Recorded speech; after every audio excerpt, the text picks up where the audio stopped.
Hey, it's Maximo and welcome to Maximo's Travels. We're in Kochi, Japan and wake up to a very dark, gloomy and wet day. We don our wet weather gear and head to Kochi Market. This is Japan's largest outdoor market and it's been operating continuously since 1690. And then we head to the best preserved castle in the whole of Japan, Kochi Castle, where we take hundreds of steps, both outside the castle and inside it, and we get stunning views from the top level of its tower, the keep. We'll check out Kochi's huge covered shopping street and see some very unusual and unique characters walk by, have a very interesting meal at a Japanese cafe, and hear some live music at a local cafe. And later in the day we'll even see some sun. Join me on a damp and soggy day as I explore Kochi, Japan.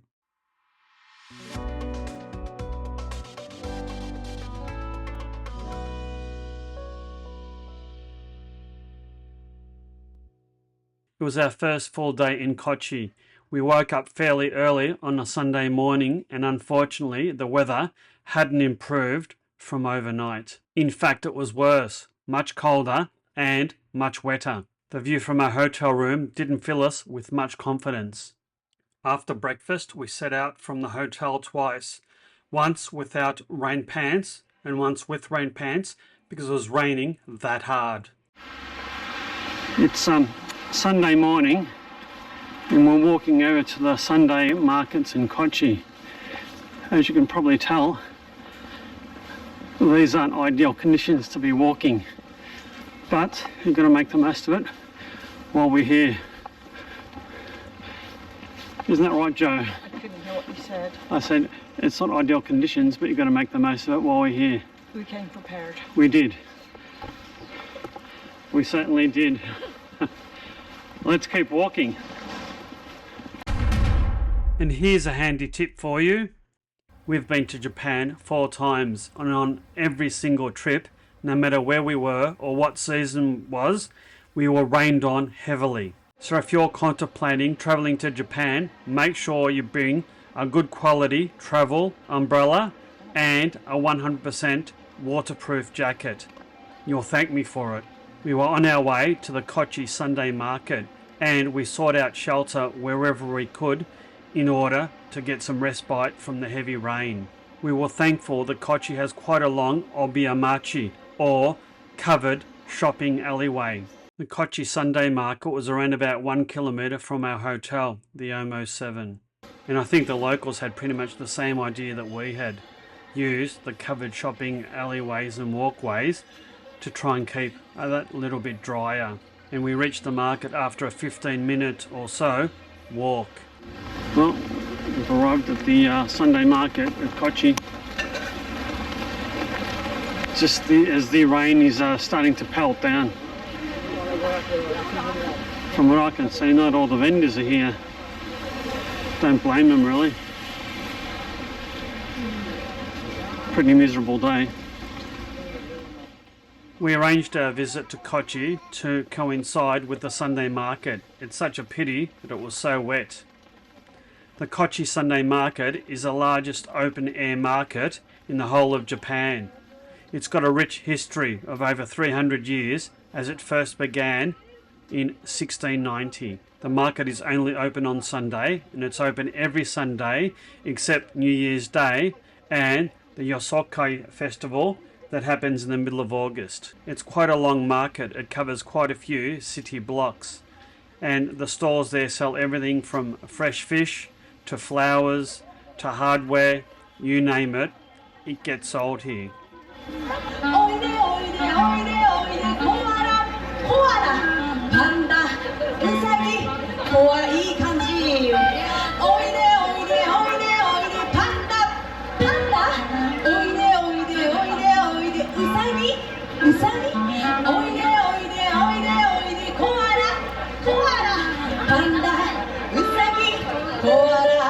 That may have been kids' entertainment. It's hard to tell with the Japanese really. And it's just a shame it was so wet, but we were thankful there was small areas that were under cover to keep us dry. There were also quite a few food trucks and food stalls in this area selling all sorts of produce, including those produced around Kochi and the Shikoku Island prefecture. It's such a shame it's so wet. No doubt the crowds and number of vendors were well down. Now I can only imagine how vibrant this place would be on a sunny day with blue skies. Some of the food and drink stalls needed no translation and left little to the imagination. And I'm not sure high quality sharp knives should be sold in close proximity to liquor stores. We spent about an hour or so at the Sunday Market before moving on to our next destination, Kochi Castle. Kochi Castle is quite famous as it's only one of 12 castles in the whole of Japan that has the original keep or main hall still intact. It's located in the centre of Kochi on Otakayama Hill. Building commenced in 1601 and it was completed in 1611. Since that time it's been partially destroyed many times because of war, flooding and other natural disasters. The castle's protected by a big outer wall and gate. The grounds cover a large area, but the castle itself is quite small. Okay, apparently there's 200 steps up to the castle.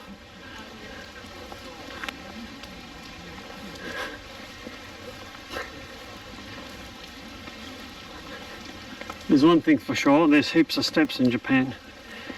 Oh. And not only do you have to navigate many stairs in Japan, you can almost guarantee getting at least 15 to 20,000 steps in each day. Some days are easier than others, and I've got to say, this is a particularly hard day, especially in the rain. That was quite a hill to climb up, but climb up it we did, and we reached the top to the Tensu, or the main hall, which is 5 stories high and provides commanding views of the area surrounding Kochi. The castle's open from 9 AM to 5 PM daily, and the entry fee is 500 yen, or about $5 Australian. It's the family crest of the owners of the castle. Upon entering the castle, you can tell it's quite special.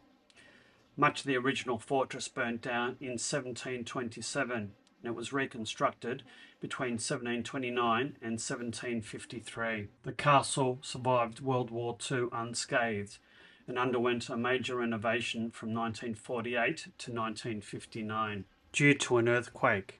Kochi Castle is listed as one of Japan's top 100 castles by the Japan Castle Foundation, and this castle is quite unique. Unlike other castles that are basically post-war replicas, although the castle walls date back to the original 1600s and all the buildings are original and date back to the reconstruction in the 1750s. This castle is designated as one of Japan's national treasures. There's a scale model of the castle and its grounds on the lower level of the castle keep. And even though the castle itself and its keep are quite small, the grounds are quite large and consist of a couple of different levels, the inner fortress at the top and the outer fortress around the bottom of the hill. They are the very steep stairs to the top of the tower. Oh God, these are steep.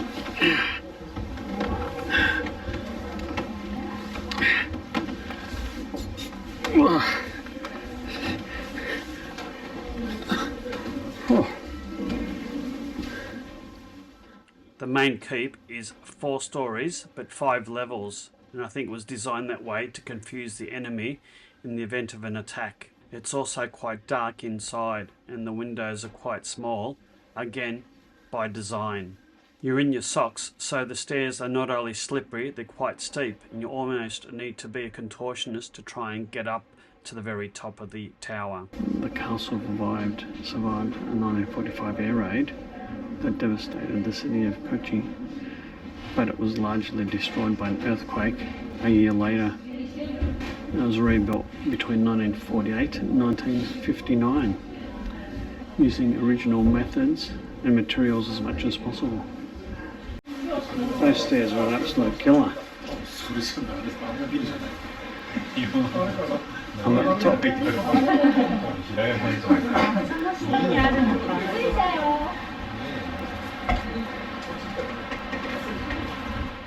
Even though it was a miserable day and visibility was quite low, it was certainly worth the effort of climbing up all those steep steps to get up to the top level of the tower or keep.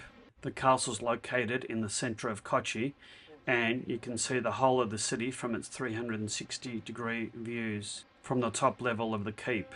And you'll also get an appreciation of just how large the castle grounds are that are located right in the middle of the city. This might not be the best castle I've ever been to, but it's certainly the most authentic. I spent a bit of time at the top level of the keep and admired the artifacts inside and the view outside. And as you can see, we were probably the only Westerners in the whole castle. I do think it was harder going down the stairs than it was going up. It's really slippery as well as steep. You're in your socks and the stairs have been worn smooth over the centuries. All up, we spent a couple of hours at Kochi Castle, an hour wandering around the outside and about an hour in the keep and climbing up the tower. Unfortunately, the rain still hadn't let up and it was raining cats and dogs, but we were still relatively dry with our wet weather gear on. The rain thankfully has eased to a slight drizzle and we're almost down at the bottom of the castle, and I've got to say, this isn't a place for the mobility impaired. There's no wheelchair access and there's 200 very steep stairs. That was one of the things about Japan that I didn't quite realise. If you're mobility impaired, there's a lot of attractions that people won't be able to see. This particular one requires a fair degree of fitness. Yeah, if you decide to come here, make sure that you're well prepared.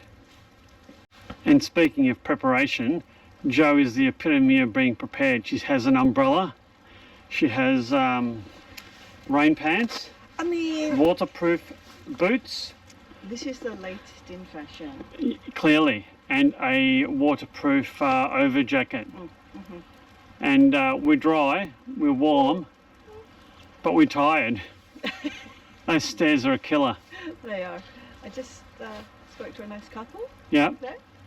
And he just said where we were from, and they said they're going to Sydney in May. Well, there you go. It is a small world, isn't it? That's the second lot. I think we've spoken to 3 lots of Japanese people, and that's the second lot that said they're also going to Australia. Yeah, did they speak to you in English clearly? Yeah. Yeah. Clearly. Clearly. I think they speak better English than my, 50 words of Japanese. Japanese, indeed. Which you think will get you a long way, but it doesn't. It's never the right word when you want it. Exactly. Well, let's keep walking, Jo. Let's go. Last few stairs. You sure? I hope so. I bloody hope so. I don't think it is. There's more. Oh my God. Oh. Oh. We arrived back at the front gate of Kochi Castle. We really did enjoy our visit, notwithstanding the terrible weather and the incessant rain. As the rain had eased slightly, we decided to walk back through the Kochi Sunday Market. It still had 3 or 4 hours to go, and I was surprised that some of the stall holders were actually packing up to go home. I can't blame them, really. And the vendors are hanging on, but I don't think it's a full house.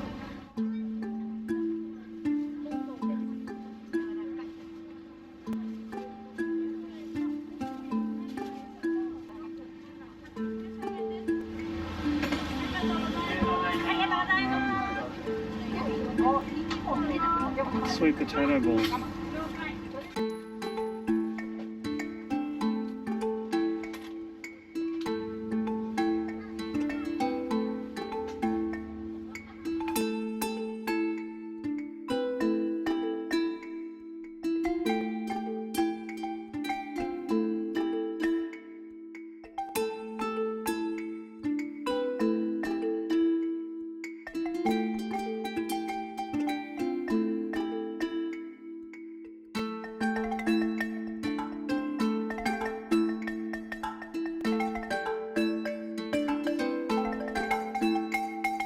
We stopped at a cafe for a light lunch.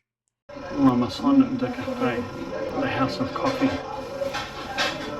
And where are we, Jo? We're sitting at a little, very tiny cafe right at the end of the covered market. Is it covered market or covered shopping street?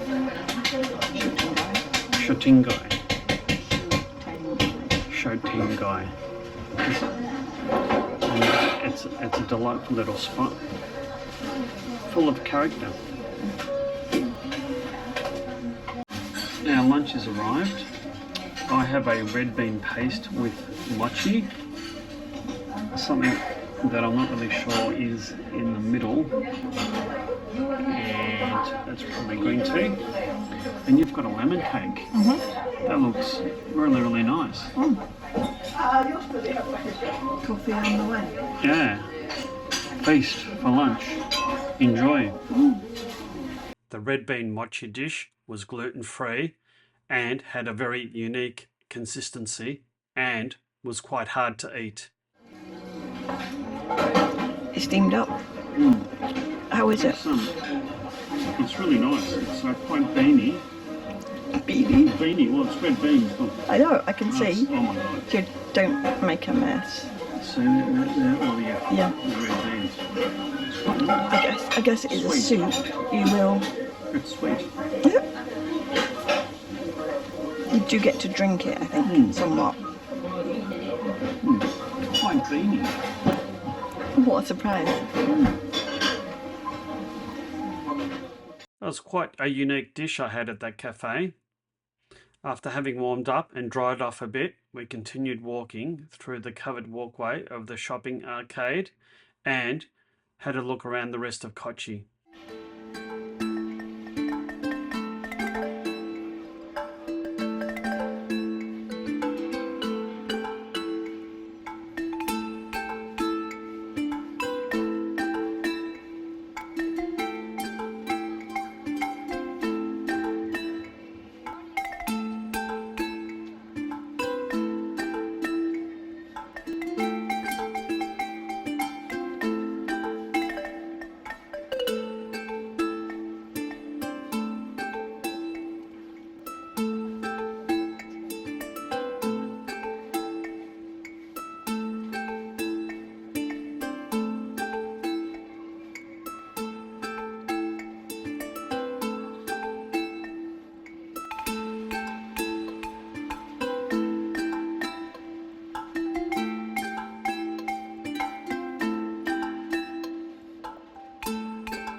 I really don't know what those characters are all about. They look slightly scary. The people of Kochi are just so friendly. I was trying to film discreetly, but the owner grabbed my arm and dragged me into the cafe to get a much better view.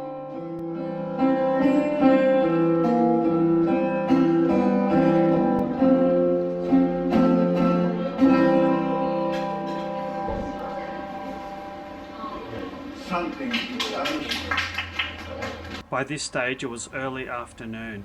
We'd been walking for quite a few hours and were tired. Thankfully, the rain had started to ease. And look at that tram. Beautiful. It reminds me so much of my hometown of Melbourne. Especially so when the vintage tram came in the opposite direction. It looks so much like our green rattlers that you see occasionally travelling along the tram routes of Melbourne. We soon found our hotel, the Omo 7, that was rising out of the gloom like a beacon of hope. We got to our hotel and had a bit of a rest in the room. Then the clouds parted, the sun started shining, and it was looking quite beautiful outside. The nice spring day we'd hoped to get in the morning. Later in the afternoon, I even went outside, stood on the bridge over the river, and took some shots of the hotel, the Omo 7. If you're interested in staying here, I will do a separate review of our experience at staying at this hotel. We had a very wet yet memorable time exploring Kochi, seeing the Sunday Market, Kochi Castle with its many, many steps, both outside and inside, and the covered shopping street. I do hope you've liked this video. If so, please consider hitting that like and subscribe button. Hit that notify bell so you'll never miss another upcoming video. If you'd like to support my channel, please consider buying me a coffee or hit that super thanks button. Until next time, you take care and bye now.